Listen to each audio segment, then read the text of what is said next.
Mummy मुझे एक बात बताएं, उमैर की डेथ को एक हफ्ता नहीं गुजरा और आपने जुनैरा से दूसरी शादी का कह दिया। कुछ तो सोच समझ लिया करें।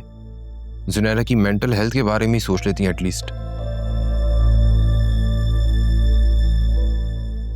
बीवी ने चाबी घुमाई और चले आए तुम यहाँ माँ के साथ हिसाब किताब करने।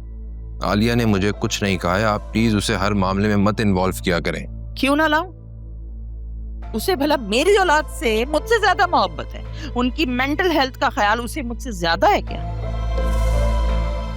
मुझे तो आज तक इस नई जनरेशन की कुछ समझ नहीं आई।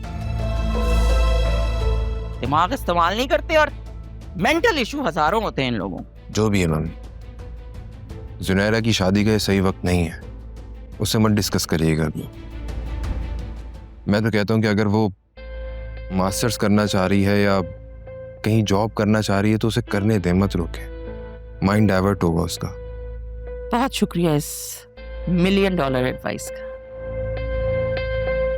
लेकिन मैंने फैसला कर लिया है कि जल्द अज जल्द शान से उसका निकाह करवा दूं।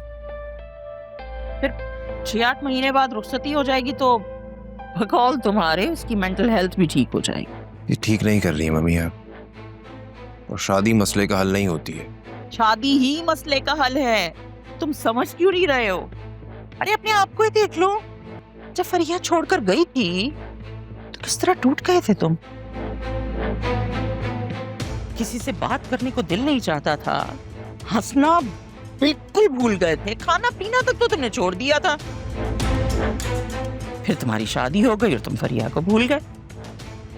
मैं ठीक कह रही हूँ ना? देखो, जख्म पर जितनी जल्दी मरहम लगा लिया जाए ना, उतनी जल्दी भर जाता है। वरना जख्म अगर नासूर बन जाए ना तो किसी कैंसर की तरह पूरे जिस्म में फैल जाता है।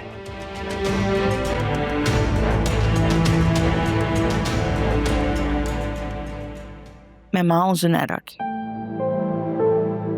अच्छी तरह जानती हूं कि मेरी बच्ची कितने छोटे दिल की है। देखो, उसकी शादी हो जाएगी ना तो नई सोचें पुरानी सोचों की जगह ले लेंगी। वो अभी कम उम्र है, लाइफ में जल्दी मूव ऑन कर लेगी। वरना जितना उमैर के बारे में सोचेगी ना उतना ही दिल में गम पालेगी। और ऐसे गम पाल कर भला आज तक कौन खुश रह सका?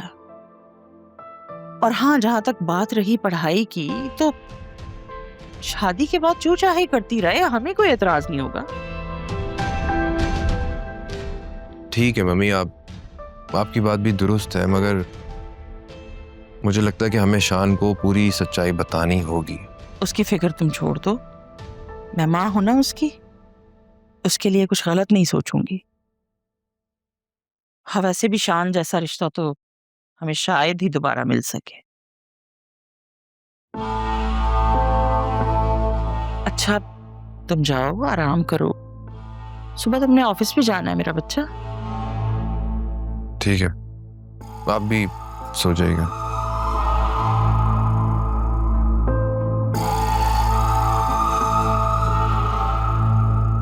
अब दोनों मियां बीवी आपस में लड़ते रहना।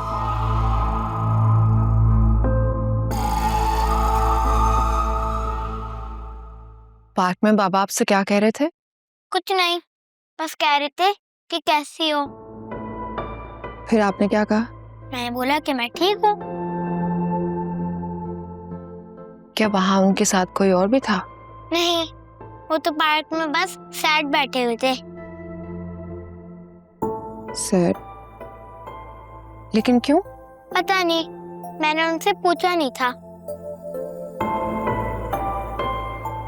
अच्छा, नेक्स्ट टाइम आपको बाबा कहीं बाहर मिले और कुछ खिलाने के लिए कहें तो आप उनके साथ कहीं नहीं जाएंगी। क्यों? बस कह दिया ना, नहीं जाओगी तो नहीं जाओगी। मम्मा, आपसे एक बात पूछूं? पूछो। मेरी वो फ्रेंड है ना जैनब, वो अपनी मम्मा को मिस करती है क्योंकि उसकी मम्मा मेरी डैडी के साथ चली गई हैं और वो बस अब मेरी नानी के साथ रहती है। आप मुझे छोड़ के नहीं जाएंगी ना? मामा आपको छोड़कर कहीं नहीं जाएगी, कभी भी नहीं। प्रॉमिस? प्रॉमिस। मामा हमेशा आपके साथ रहेंगी।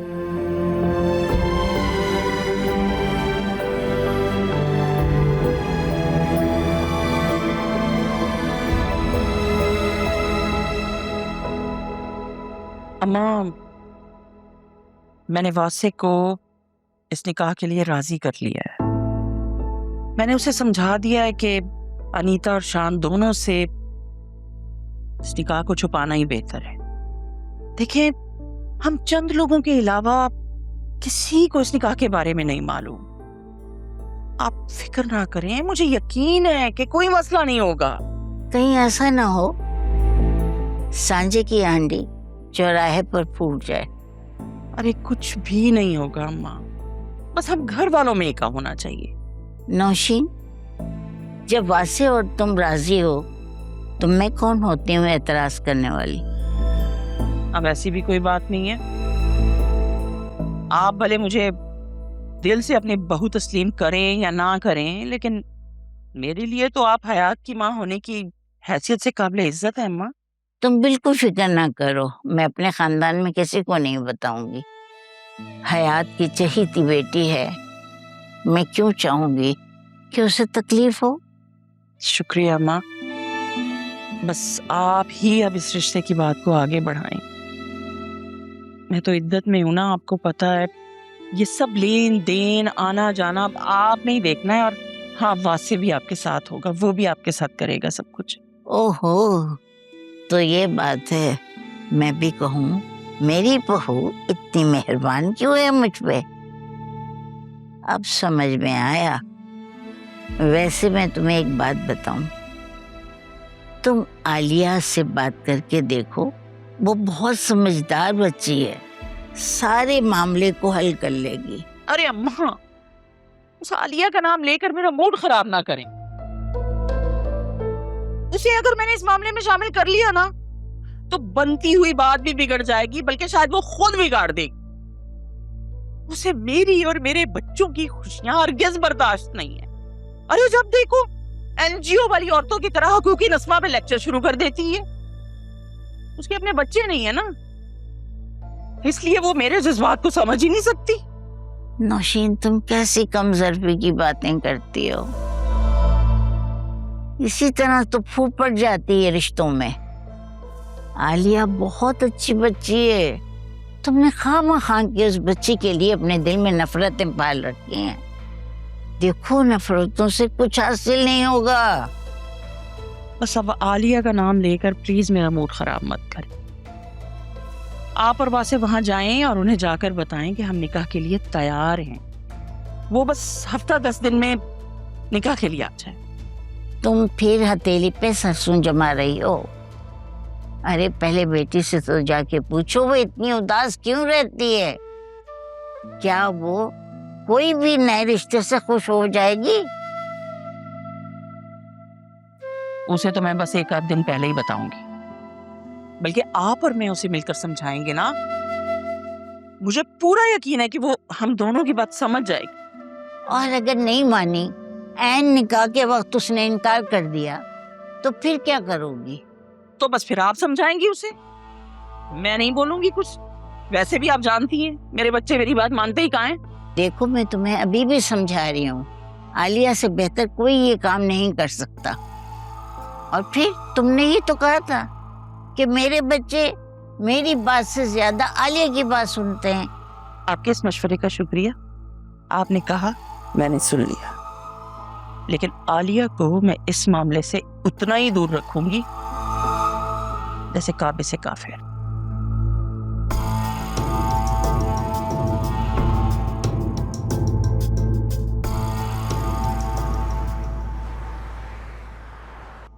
मॉम, मुझे समझ नहीं आ रहा आप इतनी स्टबर्न क्यों हो रही हैं। मैंने आपको इतनी बार कहा है कि हम आपका ट्रीटमेंट करने के लिए अमेरिका चले जाते हैं। लोग इसी दिन के लिए तो नेशनैलिटी लेते हैं, कि वहां पर best of the best facilities मिलती हैं, और आप हैं कि मेरी बात ही नहीं मान रही। इंसान की जितनी जिंदगी अल्लाह ने लिखी है ना, वो उतनी ही जिएगा, ना उससे कम ना ज्यादा। इसलिए प्लीज मुझे मेरे घर में सुकून से रहने दो। एक तो ये फराज, पता नहीं कौन से डॉक्टर को बाहर इन्होंने रिपोर्ट्स भेजी हैं जो कि कह रहे हैं कि पाकिस्तान में बिल्कुल ठीक ट्रीटमेंट हो रहा है। मॉम, मैं इन पाकिस्तानी डॉक्टर्स को ना बिल्कुल ट्रस्ट नहीं करती हूँ। तुम बिला वजह क्यों इतनी इमोशनल हो जाती हो? कैंसर का ट्रीटमेंट भी तो यहीं पर हुआ है ना, और देखो कितनी जल्दी मैंने रिकवर भी कर लिया। यहाँ पर डॉक्टर्स और हॉस्पिटल्स बहुत अच्छे हैं। तुम मत परेशान हो, सब ठीक होगा। कैसे फिक्र ना करूं? मैडम, कोई एडवोकेट फरासत आए हैं। अच्छा, उन्हें ड्राइंग रूम में बैठाओ, मैं आती हूँ। ये फरासत अंकल क्यों आए हैं? क्योंकि मैंने उन्हें बुलवाया है। क्यों? क्योंकि मुझे पता है कि अब मेरी जिंदगी बहुत ज्यादा नहीं है, इसलिए मैं कुछ चीजें, कुछ मसले हल करवाना चाहती हूँ। मुझे यकीन नहीं आ रहा, अब आप ये सब भी करेंगी? परिया, मैं चाहती हूँ कि मैं अपने जाने से पहले कुछ चीजें सॉर्ट आउट कर लूँ, ताकि तुम्हें मेरे जाने के बाद कोई प्रॉब्लम ना हो। मॉम, प्रॉब्लम मुझे इस बात से है कि आप इतना इमोशनल क्यों एक्ट कर रही हैं? मॉम, आपने पहले भी तो कैंसर को फाइट किया है ना, आप देखिएगा आप इस हार्ट प्रॉब्लम को भी फाइट कर लेंगी। हिम्मत रखें। मैं अपनी फिजिकल कंडीशन को तुमसे बेहतर समझती हूँ, इसलिए मैं जो कर रही हूँ मुझे करने दो। मॉम, मैं आपको कुछ नहीं होने दूंगी। परिया, तुम्हें पता है किसी भी बीमार इंसान के लिए दुनिया की सबसे बड़ी नेमत क्या होती है?